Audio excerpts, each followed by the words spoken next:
আপনাদের জন্য খুব মজাদার পাস্তা বানাচ্ছি ঘরে থাকা উপকরণ দিয়ে। কেমন হয় একটু দেখে নেন। এখানে কাঁচামরিচ টমেটো দিয়ে দিচ্ছি,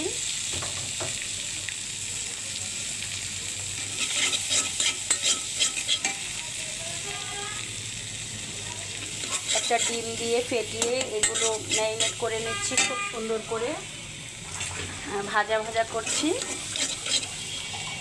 আরেক চুলায় পাস্তা সিদ্ধ দিয়েছি,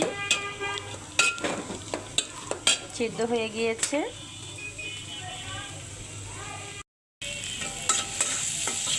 এখন সিদ্ধ করা পাস্তাটা দিয়ে দিচ্ছি,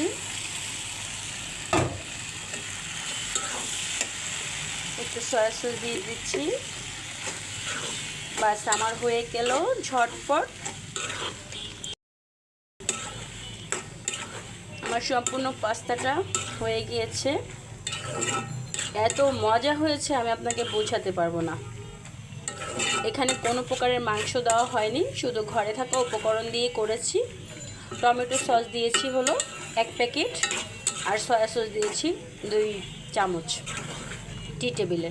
তো যাই হোক, কেমন হয়েছে অবশ্যই জানাবেন। আর এত মজা হয়েছে আপুরা, আমি আপনাকে বোঝাতে পারবো না যে আমি এত তাড়াতাড়ি 1 মিনিটে পাস্তাটা রেডি করে ফেলবো। গল্প করার জন্য, কথা বলার জন্য 2 মিনিট হয়ে গেল। তো এখন খাবো। আল্লাহ হাফেজ।